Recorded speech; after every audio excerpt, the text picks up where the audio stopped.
বিয়ের দিন সবাই মেয়েটার হাতে গয়না দেখেছিল, কিন্তু কেউ জানতো না সে গয়নাগুলোর দাম দিতে গিয়ে তার বাবা নিজের শেষ জমিটুকু বিক্রি করে দিয়েছেন।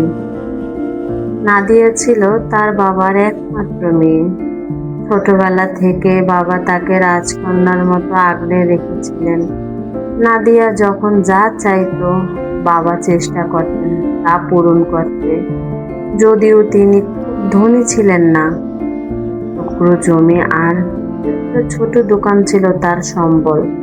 বছর কেটে গেল, নাদিয়া বড় হলো।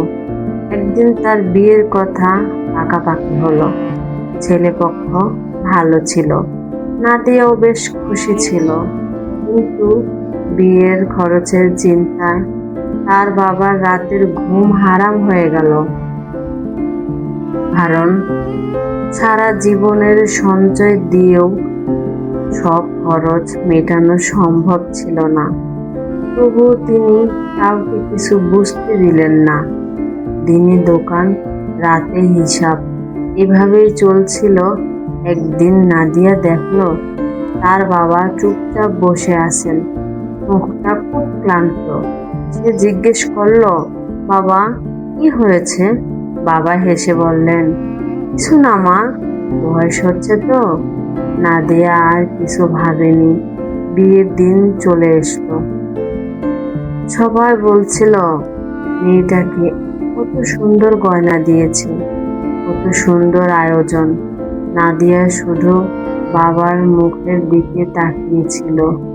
কেন জানি সেদিন বাবাকে খুব ক্লান্ত লাগছিল। বিয়ের পর কয়েক মাস কেটে গেল। একদিন গ্রামের এক চাচার সাথে দেখা। কথা বলতে বলতে তিনি বললেন, তোর বাবা তোকে কিছু বলেনি? নাদিয়া অবাক হয়ে জিজ্ঞেস করলেন, কি বলেনি? চাচা দীর্ঘশ্বাস ফেলে বললেন, ওর বিয়ের খরচ জোগাতে ওনার শেষ জমিটাও বিক্রি করতে হয়েছে। নাদিয়ার বুকটা ধক করে উঠল। কি? হ্যাঁ মা, তুই যেন কোনো কষ্ট না পাস সেজন্য সব দিয়ে দিয়েছে। নাদিয়ার চোখ ভিজে গেল। সে সেদিনই বাবার বাড়িতে চলে গেল। গিয়ে দেখলো বাবা আগের সেই দোকানেও আর বসেন না। শরীরটা অনেক ভেঙে গেছে। নাদিয়াকে দেখে বাবা হাসলেন। হঠাৎ এলে যে মা। নাদিয়া বাবার পাশে বসে কাঁদতে কাঁদতে বলল, তুমি আমাকে বলনি কেন বাবা? অবাক হয়ে বললেন, কি বলিনি? জমি বিক্রি করেছো কেন? বাবা মৃদু হেসে বললেন, জমি তো আবার কেনা যায় মা, কিন্তু মেয়ের বিয়ে বারবার আসে না। এই কথাটা শুনে নাদিয়া তার আর নিজেকে সামলাতে পারল না। সে বাবার হাত ধরে কাঁদতে লাগলো।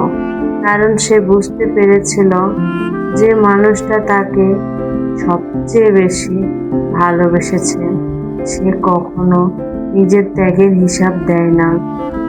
সেদিন বাড়ি ফেরার আগে নাদিয়া বাবার কপালে চুমু খেয়ে বলছিল, বাবা, তোমার মতো ধনী মানুষ আমি জীবনে দেখিনি।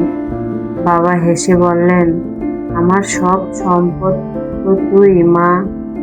আর নাদিয়ার চোখে চোখ দিয়ে নীরবে পানি গড়িয়ে পড়তে লাগলো। বাবা হেসে বললেন,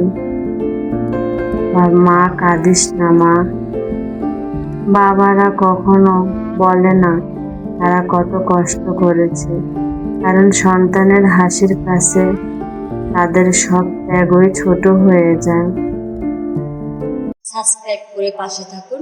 পরের গল্প নিয়ে